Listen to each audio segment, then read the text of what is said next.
Hurmatli Prezidentimiz Mirziyoyev Shavkat Miromonovich, hozir men sizga Ikkinchi jahon urushi boshlanganda 1941-yil o'rnatib qo'yilgan yog'ochdan qilingan elektrosimlar tortib baylaydigan stalbani ko'rsataman. Bu stalba xavfli holatda turibdi, sinib ketishi mumkin.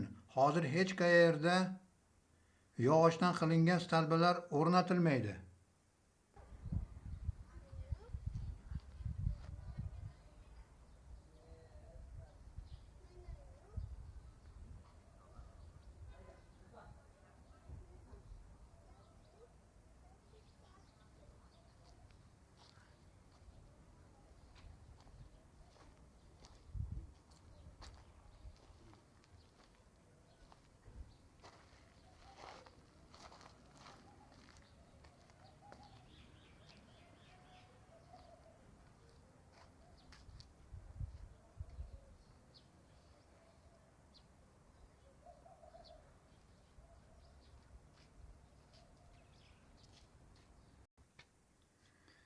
Andijon viloyat Baliqchi tuman Chinobod qishlog'imizda elektroenergiya masala bo'yicha umuman tartib yo'q.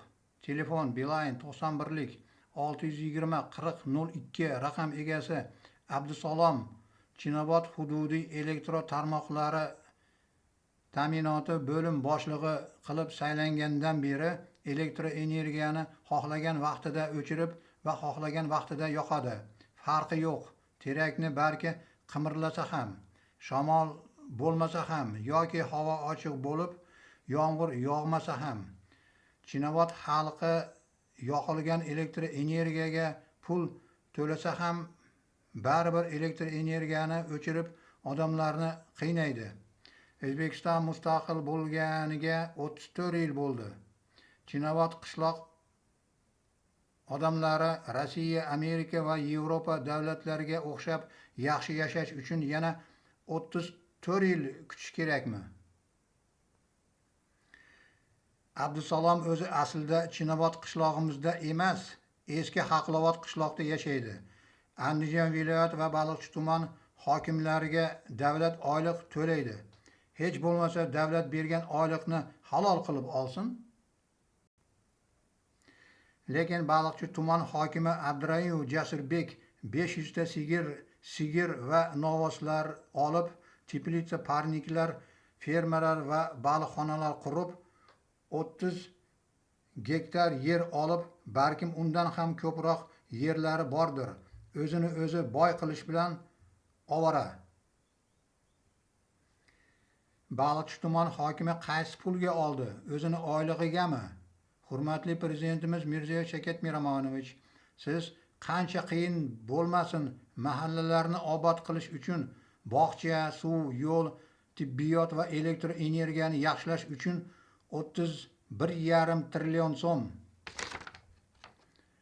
pul ajratilgan. Shuningdek, o'g'ri bo'l, insofli bo'l, jinoyatchilik va korrupsiyani O'zbekistonda yo'qotib bo'lmayapti deb aytgansiz.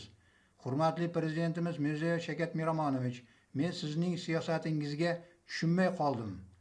O'g'ri bo'l, insofli bo'l deb aytgan so'zlaringiz bilan siz vakillaringizga yana ham ko'proq o'g'irlikka va korrupsiyaga keng yo'l ochib beryapsiz. Hatto Amerikani prezidenti Donald Trampdan, Rossiya prezidenti Vladimir Putindan va Yevropa davlatlarining prezidentlaridan ham siz aytgan gaplarni eshitmadim. Dunyo bo'yicha hech qaysi davlatlarda jinoyatchilik va korrupsiyani butunlay yo'qotib bo'lmaydi, lekin 50%, 70% va 90% ga kamaytirish mumkin. Bu hamma davlatlarning prezidentlariga va o'zini odamlarini tarbiyasiga bog'liq. Bizga 2018-yil qurilgan ko'p qavatli uylarimizning oldida oldin 80 yil oldin o'rnatilgan eski yog'ochdan qilingan stalbani olib tashlab, o'rniga yangi betonli stalba o'rnatishga va eskirib 40 ta va 50 ta uloq bo'lib baylangan elektro simlarni olib tashlab, o'rniga yangi elektr simlar tortib berishni ham xohlamadi. Shu ish bo'yicha savol tug'iladi.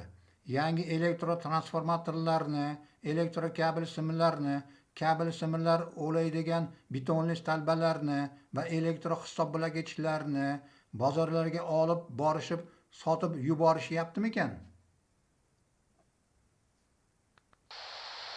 O'zbekiston xalqiga sadoqat bilan xizmat qilishga, respublikaning konstitutsiyasi va qonunlariga qat'iy amal qilishga, fuqarolarning huquqlari va erkinliklariga kafolat berishga, O'zbekiston Respublikasi Prezidenti zimmasiga yuklangan vazifalarni vijdonan bajarishga tantanali qasamyod qilaman. Har kuni raqiblardan ham ko'p narsa o'rganishim kerak. Nimaga desangiz, faqat Mirziyoyevning fikri yo bizning partiyaning fikri to'g'ri emas, ulardan ham o'rgan. Hamma topshiriq beryapmiz, lekin ertaga svet o'chganda qishda Turdimov demaydi, Mirziyoyev deydi. Mirziyoyev qaqqaryapti, nimaga Samarqandda svet o'chyapti deydi. Rayon hokimini aytmaydi, viloyat hokimining o'rinbosari oylik olyapti, shu sohaning egasi noinsof deb aytmaydi hech kim. Shuning uchun Turdimov bugun chiqib 650 million kilovat nima bo'ladi degan savolni tilxat bilan yozib berib, men butun internet orqali xalqqa tarqataman.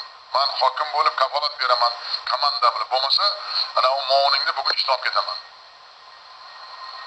O'tir. Talmarjon issiqlik stansiyasining 800 megavatli energiya blokini ta'mirlash 6 oydan beri yakunlanmagani natijasida 3 milliard kilovat elektr yetkazib berilmadi. Shuning uchun energetika vaziri o'rinbosari Hajjayev degan vallomat issiqlik instansiyasi rahbari Farhod Abdurahmonov ham bugun ishdan oldin qarorga qo'l qo'ydi. Umuman aziz yo'ldosh, bugun ishdan olingan hamma rahbarlar bo'yicha alohida menga axborot berasizlar. Juda qattiq talab, tartib, intizom, tizim bo'lish kerak O'zbekistonda. Hududiy elektr tarmoqlari janob Mustafayev past quvvatli tarmoq va transformatorlarni yangilash bo'yicha reja 50% ga ham bajarilmagan. Men ertaga e'lon qilinsa bilaman. Xudoga shukr, men 10 yil bosh vazir bo'lib, kabinet qarovlab o'tirganim yo'q. Qo'lni ko'lda nima bo'layotganini bilaman.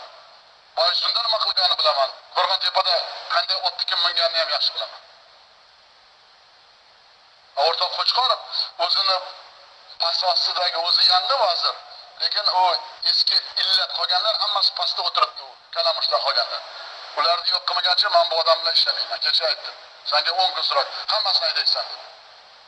Birortasi qolmash kerak.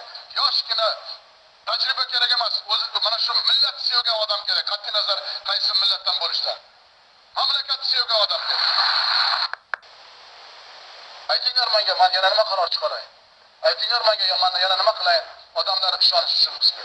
Aytinglar, taklif beringlar, yozinglar, taklif beringlar. Mana bu falon bo'layapti, mana bu Piston bo'layapti deb. Katta rahmat ommaviy axborot blogerlarga. Ko'p narsalar hozir O'zbekistonda ochiq, hamma buni ko'rib turyapti. Oldin yopiq edi. Lekin bitta narsani bilinglar, bu ochiqlik hech qachon orqaga qaytmaydi. Qanday ko'p ochiqlik bo'lsa, qanday ko'p ommaviy axborot vositalari odamlarimizga adolatli, haqiqiy muammolarni qancha ko'p bildirsam, men rahbar sifatida minnatdor bo'laman ularga. Qani byudjetni pul? Hamma kishiga ketyapti. 3 yil ishlamasdan to'rxona to'yatashib yuqurasan, men 20 ta mashina olasan. Qayerdan nima? Oylikni olasan. Sen insofli bo'lgin, o'g'ri bo'l, insofli bo'lsan. Qachongacha fuqarolarni adolat izlab prezident devoniga borishga majbur qilasizlar? Bilib qo'yinglar, endi prezident nomiga yozilgan har bir murojaat belgilangan tartibda sinchiklab atroflicha qonuniy asosda o'rganib chiqiladi va qonun buzilishi holatlariga yo'l qo'ygan sud organlari xodimlariga nisbatan jinoiy javobgarlikka tortishga qadar keskin choralar qo'llash masalasi qo'yiladi. Hududiy elektr tarmoqlari Chinobod qishloq elektr ta'minoti bo'limi boshlig'i telefon Beeline 91lik 620 40 02 raqam egasi Abdusalom har yili Chinobod qishloq markazida elektr energiyani xohlagan vaqtida va xohlagan soatgacha o'chirib yoqadi. Endi hurmatli prezidentimiz Mirziyoyev Shavkat Miromonovich Baliqchi tuman va Andijon viloyat hokimlari ustidan va Chinobod qishloq elektr tarmoqlari ta'minoti bo'limi boshlig'i Abdusalomni ustidan sizning nomingizga shikoyat ariza yozamiz.